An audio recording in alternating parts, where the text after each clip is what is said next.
Hello दोस्तों, Rana classes में आपका स्वागत है। कि जैसा कि आप जानते हैं कि छठी जेपीएससी का एडमिट कार्ड है जो कि आज आ जाएगा। आज 12 बजे से आप डाउनलोड कर सकते हैं। और 64वीं जो बीपीएससी मेंस है उसकी भी डेट है जो कि आ गई है कैलेंडर में। तो इसी को ध्यान में रखते हुए मैंने ये क्वेश्चन बनाया और प्रतिदिन सोच रहा हूँ, क्योंकि पहले तो 6 जेपीएससी मेंस 28 जनवरी से होगी, उसके लिए विशेष मैं क्वेश्चन प्रतिदिन कोशिश करूँगा 4 या 5 क्वेश्चन डालूँ। तो आप लोग हमारे चैनल को कंटिन्यू देखते रहें और इस वीडियो को शुरू से अंत तक देखें। पसंद आने पर लाइक, चैनल को सब्सक्राइब और बेल का आइकन बटन दबाना ना भूलें। तो क्या है प्रश्न, संविधान संशोधन की प्रक्रिया का विस्तार से वर्णन करें। तो आप इस संविधान संशोधन की प्रक्रिया क्या है इसका पूरा डिटेल में देना, क्योंकि ये 40 नंबर का भी रह सकता है, 20 नंबर का भी रह सकता है और 30। तो इसी के अनुसार आपको देखना है। तो देखते हैं इसका आंसर क्या होगा। तो संविधान के भाग 20 के अनुच्छेद 368 में संविधान संशोधन से संबंधित प्रक्रिया का उल्लेख किया गया है। संविधान में संशोधन की 3 पद्धतियां हैं। कौन कौन पद्धतियां हैं?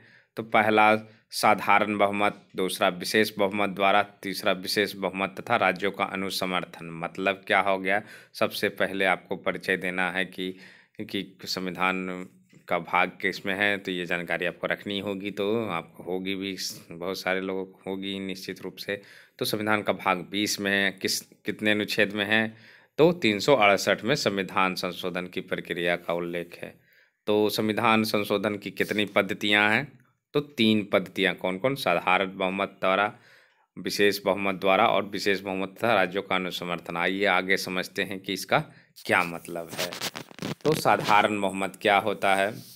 तो संविधान में कतिपय ऐसे अंग हैं जिनको संसद केवल साधारण बहुमत से परिवर्तित कर सकती है। ऐसे उपबंध निम्नलिखित हैं। तो साधारण बहुमत का मतलब हो गया कि आपको 50% से ज़्यादा होना चाहिए, वही साधारण बहुमत। जिस तरह आम चुनाव में होता है कि चाहे विधानसभा चुनाव हो, चाहे किसी की, आपको अगर साधारण बहुमत मिल गई 50% से ज़्यादा, तो वो आपको मान ली 100 है तो उसके लिए 51 चाहिए थे। यही साधारण बहुमत हो गया। संविधान तो ऐसे उपबंध कौन कौन है जो परिवर्तित कर सकते? अनुच्छेद 2, 3 और 4 जो संसद को कानून द्वारा ये अधिकार दिलाते हैं कि वह नए राज्यों को प्रविष्ट कर सके, सीमा परिवर्तन द्वारा नए राज्यों का निर्माण कर सके और तदनुसार पंचम एवं चतुर्थ अनुसूची में परिवर्तन कर सके। तो कौन कौन अनुच्छेद है? 2, 3 और 4। फिर है दूसरा अनुच्छेद 73 जो सांसद के किसी अन्य व्यवस्था के होने तक राज्य में कुछ शक्तियां निहित करता है। साधारण बहुमत में आ गया। और तीसरा पॉइंट क्या है? अनुच्छेद 100 का 3 में, जिसमें संसद की नई व्यवस्था के होने तक संसदीय गणपूर्ति का प्रावधान है। फिर चौथा अनुच्छेद 75, 97, 125, 148, 165, 5 तथा 221(2) जो द्वितीय अनुसूची में परिवर्तन की अनुमति देते हैं। पांचवा अनुच्छेद 105(3) संसद द्वारा परिभाषित किए जाने पर संसदीय विशेषाधिकारों की व्यवस्था करता है। छठा क्या? अनुच्छेद 106 जो संसद द्वारा पारित किए जाने पर संसद के वेतन एवं भत्तों की व्यवस्था करता है। सातवां क्या है? अनुच्छेद 118 जो संसद के दोनों सदनों द्वारा स्वीकृत किए जाने पर प्रक्रिया संबंधित विधि की व्यवस्था करता है। आठवां क्या? 120(3) जो संसद द्वारा किसी नई व्यवस्था न किए जाने पर 15 वर्ष के उपरांत अंग्रेजी को संसदीय भाषा के रूप में छोड़ने की व्यवस्था करता है। और 8 हो गया। 9वां क्या है? अनुच्छेद 124 एक जिसमें यह व्यवस्था कि संसद द्वारा किसी व्यवस्था न होने तक उच्चतम न्यायालय में 7 न्यायाधीश होंगे। अनुच्छेद 133(3) जो संसद द्वारा नई व्यवस्था न किए जाने तक उच्च न्यायालय के एक न्यायाधीश के द्वारा उच्चतम न्यायालय को भेजी गई अपील को रोकता है। 11वां है अनुच्छेद 135 जो संसद द्वारा किसी अन्य व्यवस्था को न किए जाने तक उच्चतम न्यायालय के लिए एक सुनिश्चित अधिकार क्षेत्र नियत करता है। और 12वां अनुच्छेद 169 एक जो कुछ शर्तों के साथ विधान परिषदों को भंग करने की व्यवस्था करता है। तो ये जो हो गए ऐसे उपबंध जो है जो संसद केवल साधारण बहुमत से ही परिवर्तित करती है। तो ये सब जो 10 पॉइंट है उसको आपको लिखने हैं। ये लिखना आसान नहीं है, क्योंकि जब तक इसके बारे में पूर्ण जानकारी नहीं रहेगी आप नहीं लिख सकते हैं। तो इन अनुच्छेदों को जाकर देखें और सर्च करें या देखें कि 105(3) क्या, 106 क्या है, 118 2 है। तो ये सब उपबंध है जो कि साधारण बहुमत द्वारा होते हैं। अब आते हैं विशेष बहुमत क्या होता है। संविधान के अधिकांश उपबंधों में संशोधन के समय संसद में विशेष बहुमत की आवश्यकता होती है। विशेष या विशिष्ट बहुमत से तात्पर्य है कि सदन की कुल संख्या का साधारण बहुमत तथा उपस्थित और मतदान में भाग लेने वाले सदस्यों का 2/3 बहुमत। विशेष बहुमत की आवश्यकता संसद के दोनों सदनों में होती है। विशेष बहुमत मतलब हो गया आपको कि आपको 2/3 सदस्यों की बहुमत चाहिए इसमें। उसके बाद है विशेष बहुमत और राज्यों का अनुसमर्थन। विशेष बहुमत के साथ साथ और राज्यों का अनुसमर्थन मतलब क्या हो गया, वो तो विशेष बहुमत चाहिए ही। संविधान के कुछ ऐसे उपबंध हैं जिनमें संशोधन करने के लिए संसद के दोनों सदनों के विशेष बहुमत के साथ साथ कम से कम आधे राज्यों के विधानमंडल की स्वीकृति आवश्यक है। इससे संबंधित कौन कौन विषय है जो देख लेते हैं, इसको लिखना पड़ेगा। तो अनुच्छेद 54 है पहला, जो राष्ट्रपति का निर्वाचन से संबंधित। अनुच्छेद 55 है जो राष्ट्रपति की निर्वाचन प्रणाली से संबंधित है। अनुच्छेद 72 संघ की कार्यपालिका शक्ति की सीमा से संबंधित है।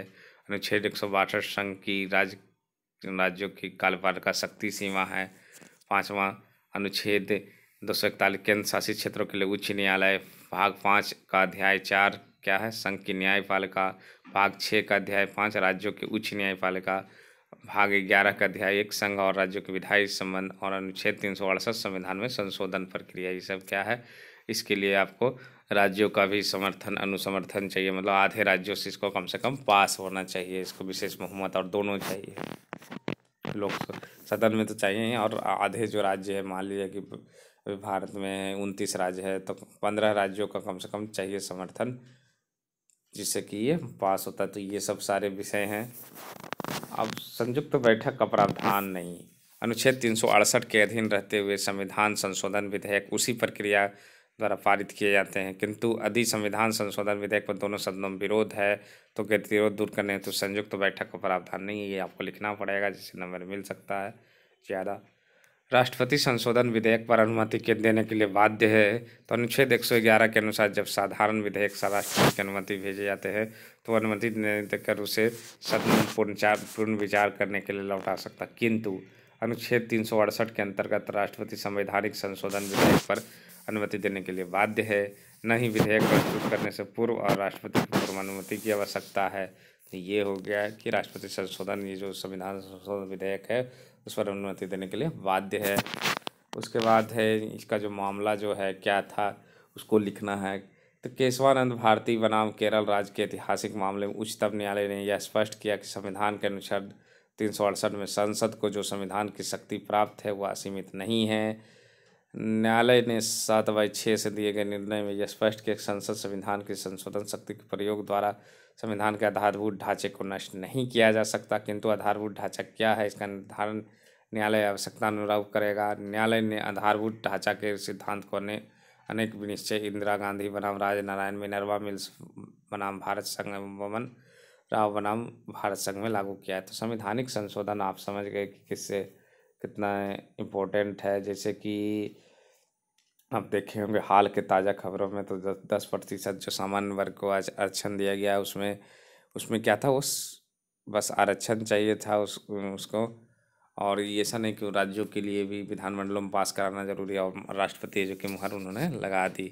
तो ये है संवैधानिक संशोधन की प्रक्रिया, और निष्कर्ष में आपको लिखना पड़ेगा थोड़ा सा कि ये प्रक्रिया है जो कि अच्छी है, पूरी अपना विचार देना पड़ेगा, जिससे कि और तो नंबर ज़्यादा मिलेंगे। तो इसी खबर के साथ धन्यवाद।